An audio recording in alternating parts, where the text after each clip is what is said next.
And now a CBS 21 News exclusive. Every day we work to bring you the news, but it takes on a whole different meaning when one of us becomes the news. That's right. Last September, our very own Chris Pax was severely injured by a 130-pound bull mastiff that bit him in the face. And tonight he's sharing his story. And he's sharing the story of a little boy who was attacked by a dog. He and his mother spoke exclusively with Chris. Chris is in the studio here with more. Chris. Well, Rob and Tanya, with 83 million dogs living in American homes, we are truly a dog nation. Now, for the vast majority of us, they are part of the family and provide nothing but unconditional love. But sometimes things do go wrong, and when it does, the results, can be terrifying. So I decided to share my experience in the hopes that it may somehow be able to help. This is where the dog's canine tooth went into my face and then ripped down through my lip. On a quiet September afternoon. And his other teeth went in here. In this neighborhood, in this yard. These are just puncture wounds, but this one did do a little bit of tearing. My life changed. As a reporter, I can't count the number of times that I interviewed someone who said, "I can't believe this happened to me." And now I find myself saying the same thing. I was sitting on my neighbor's deck with our 3 dogs. Her neighbor was in his backyard.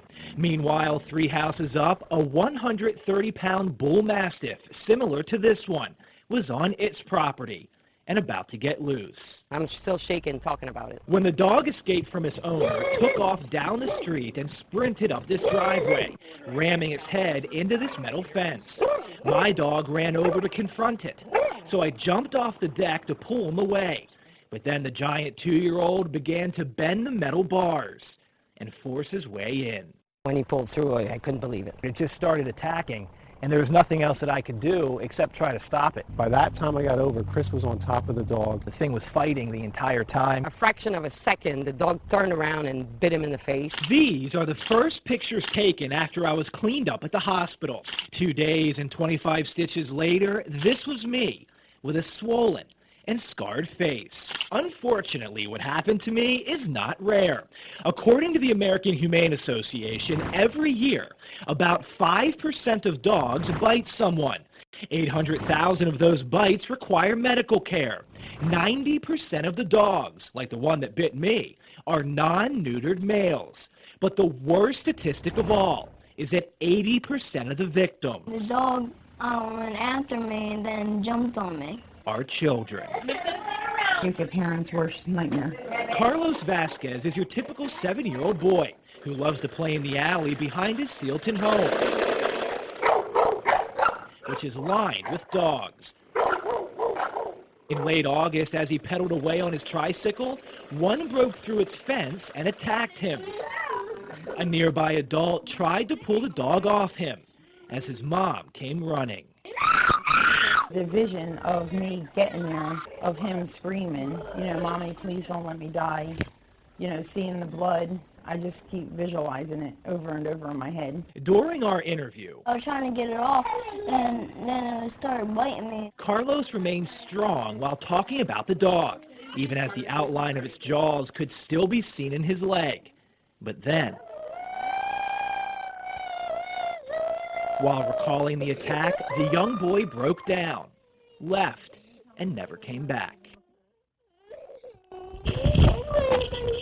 A room where his nightmares take over. The more quiet it is, the louder his screams get. It's also in his room where he recorded this plea for help. Not okay. There isn't any one reason for why dogs bite, whether triggered by a loud noise or sudden movement. The American Kennel Club's best advice to avoid an attack is to simply respect a dog's space and pay attention to what it's telling you. Essentially, if it's barking or looks upset, stay away. But there are times when attacks cannot be avoided. And when they do happen, victims are rarely limited to just those who get stitches or have nightmares. When it's your baby, it's worse for the parents. If only I had been there to jump in the dog, to let the dog attack me over him. That's what hurts me the most. Well, Rob, for tens of millions of Americans, dogs are our best friends. They love us, they protect us, They keep us company. But every year, millions of us are attacked by them, and for hundreds of thousands, the result is severe and can last for life. Now, during this investigation, we found out dog bites don't just impact victims, but every taxpayer millions of times over. And again, we do have a viewer warning. The images you are about to see are graphic. These are the pictures rarely seen in the media. They're hard to look at, but they show the real impact of dog attacks. Every year, 4.5 million Americans become victims. Victims like me and 7-year-old Carlos Vasquez of Steelton. Couple scars on my knuckles. I've been bitten on the face too. Sandy Garrison has also been a victim. As a dog groomer, she's been bitten 6 times and involved in 3 dog fights. When the dog is out of control and attacking, it's all over. You're not going to fix it. Boys! Ruth Goodling has 45 years of experience training champion canines. Both women agree the best way to stop a dog attack is before it starts, with good breeding and responsible ownership. But if that doesn't work, a quick web search will offer many suggestions to prevent a dog attack, such as avoid direct eye contact and stay calm. They sense your fear. And use an umbrella or stick to keep the animal at a distance. All techniques where Garrison and Goodling agree. I really think the umbrella idea is a very good one. But that is where their agreement with these suggestions end, because a number of websites also offer solutions to stop an attacking dog, such as grabbing its testicles, since 90% of dogs that bite are non-neutered males. I would not ever do that. Other sites suggest picking up its hind legs to take away its power base. He could still turn around and probably is going to bite your hands. Or trying to punch the dog in the snout. I'm not putting my hands near his snout because that's where he keeps his teeth. People have a lot of ideas, but they don't make sense because a dog that's attacking is crazed. It's just a fight. It is a fight. A fight that has become more common in America. While the overwhelming majority of dogs never hurt anyone, a small percentage does create significant problems. Since 1986, the number and severity of dog bites has drastically increased. Fatal attacks are up 82% over the last 30 years. People think of their dogs as little children in fur coats, and they're not. A dog is always a lethal weapon, and people don't realize it. Every day I am contacted by people who've been attacked by unrestrained dogs. Dog bite attorney Thomas Newell realizes it. He has spent the last 33 years representing dog bite victims like these. This problem is literally an epidemic. An epidemic that changes a victim's life while costing taxpayers millions. Newell says half of his calls involve dogs that are owned by uninsured renters.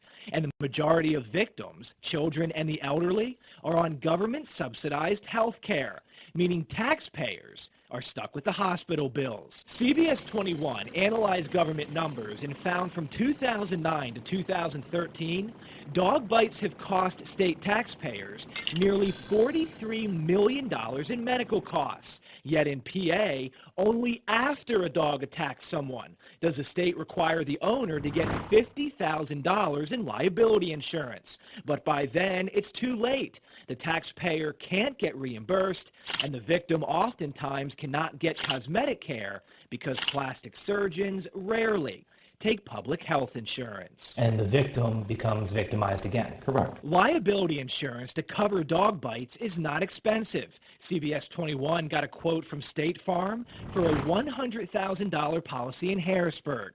It's 36 cents a day for a renter. We, the taxpayers, are literally paying millions of dollars a year so that uninsured renters could own vicious dogs and have no fiscal accountability. CBS 21 contacted the Department of Agriculture, which administers dog law, to discuss this topic. Instead, we got a statement. Quote, the Department of Agriculture takes seriously every incident where an innocent person is attacked by a dog without provocation. Like anything else in life, it's repetitive. It's only going to get worse unless action is taken by, in my opinion, the government officials.